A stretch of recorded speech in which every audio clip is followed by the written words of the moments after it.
4.10 총선 사전투표가 오늘부터 이틀간 진행되고 본투표도 5일 앞으로 다가왔습니다. 국회 출입하고 있는 강용호 기자와 정치권 소식 자세히 짚어보겠습니다. 어서 오세요. 강 기자, 일단 저희가 앞서 MBN 여론조사 결과 전해드렸는데 이 초박빙 지역이 여러 곳 있는 것 같습니다. 네, 수도권 지역을 중심으로 여야 후보 간 지지율 격차가 5%포인트 이내인 곳이 다수 보이는데요. 네.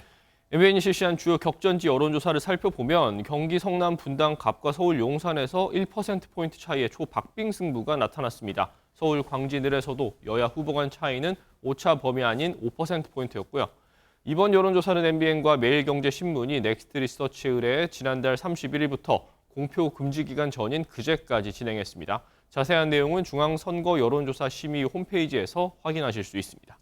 네, 이번 여론조사가 공표 금지 기간인 어제까지 진행됐다는 점, 그리고 저희가 여론조사 공표 기준을 준수했다는 점을 다시 한번 강조를 드리겠습니다. 그리고 주요 격전지 승부도 중요하지만 결국 전체 승부가 제일 중요하잖아요. 전체 판세는 지금 어떤 상황입니까? 네, 여야 모두 254개 지역구 가운데 50곳가량을 경합지역으로 분류했는데요. 네. 상당수가 앞서 언급한 수도권 지역들입니다. 어제 발표된 한 여론조사 결과 국민의힘 지지율 이번 주에 반등했고 민주당은 더 낮은 지지율로 정차하면서 10%포인트 오차 범위 밖에서 밀리고 있습니다. 국민의힘은 82석보다는 많다면서도 지역별 숫자를 밝히기 어려워했고 민주당은 계속해서 110석 플러스 알파를 얘기했습니다. 그런데 말씀하신 내용을 들어보면 민주당이 유리한 상황 같은데 정당 지지율은 국민의힘이 더 높다면서요. 이건 어떻게 볼 수 있을까요? 네, 가장 먼저 따져볼 게 지지하는 정당을 묻는 질문에 조국혁신당이 후보로 들어가 있다는 점입니다. 그런데 조국혁신당은 지역구 후보가 없죠. 민주당과 조국혁신당을 범진보표로 합쳐보면 야당 지지율이 더 앞서거나 39대 39로 동률인 상황입니다.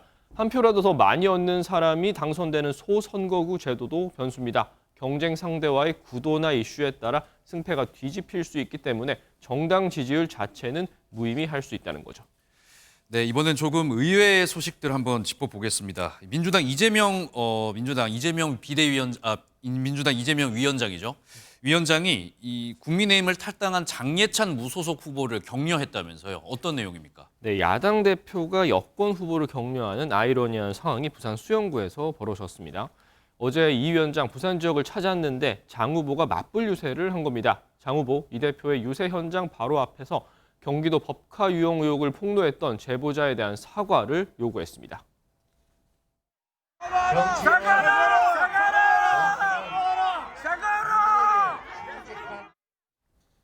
네, 그림을 보니까 바로 앞에서 맞불 유세를 한 것 같아요. 이재명 위원장 반응은 어땠습니까? 네, 장 후보의 맞불 유세에도 발언을 이어가던 이 대표는 그냥 귀엽게 봐달라며 여유를 보였는데요. 부산 수영은 장 후보의 무소속 출마로 3파전이 벌어지며 유동철 민주당 후보가 여론조사 1위를 하는 상황인데 이 대표 장 후보를 향한 격려의 말도 했습니다.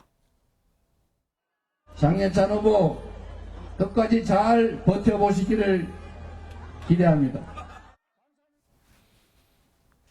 네, 이번에는 이제 송영길 소나무당 대표 이야기를 한번 해보겠습니다. 지금 수감 중인 상태인데 이 연설을 공개했다면서요. 이게 어떻게 공개가 된 겁니까?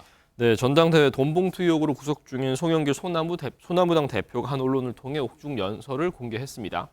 이 송 대표 수감 중임에도 이번 총선에서 소나무당을 창당해 광주 서구 갑에 출마했는데요. 이번 연설은 후보자 TV방송 연설을 녹화하게 해달라는 송 대표의 요구를 법무부가 허가하며 이뤄졌습니다.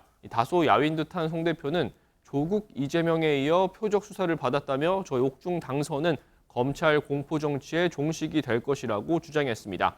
또한 자신과 소나무당 비례대표 후보 8명을 국회로 보내주면 1년 내 윤석열 정권을 탄핵하겠다는 공약을 내세우기도 했습니다.